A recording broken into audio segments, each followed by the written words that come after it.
Nüüd siiski ma ootan kevadet tuud, niitude haljust ja palju, palju muud.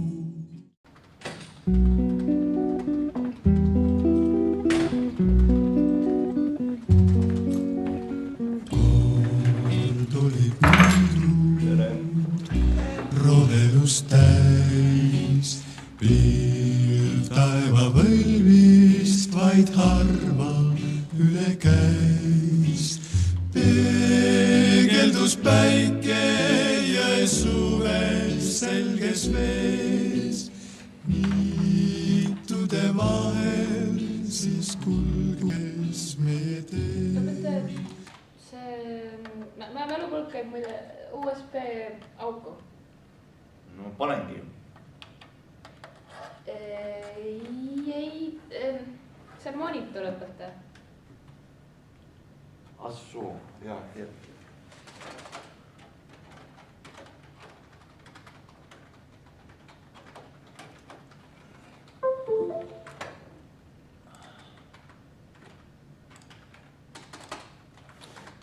Nii, kas meil isand Sokolov on siin?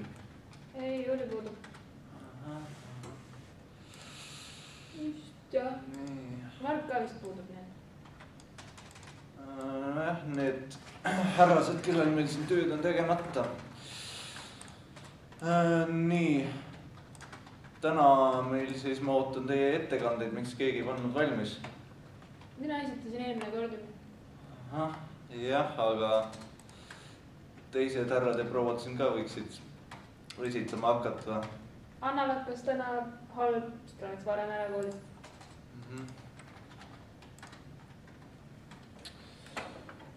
No nii, aga Iiris, sul on raamatutöö tegemata. Eelmine nädal olid tähtegi, et see rong on nüüd läinud. Panin e-koolindega juba välja. Nii, lähme järgmise teema juurde. Rannarootlased siis. Sellega seoses mul muidugi tuleb meelde, kuidas me ükskord Paul Aristega käisime. Et Paul Ariste klassis me kunagi... Paul Ariste vaatas ükskord oma õpilase konspekti ja mul seal kunagi käisime Paul Aristega Soomes selle Lapimaal ja see tuletab mulle kohe Paul Aristet meelde, kuidas me ükskord läksime ju uurima ju Läänemere-Soome keeli ja tõuseme äkki kõik püsti kenasti ja on selline tants nagu kikkapuu olemas ju, et teie ei ole nagu nii, ei ole teadlikud, mis päev täna on, aga sealt meil tuleb näitab ette, ja teised ka võite paladesse võtta.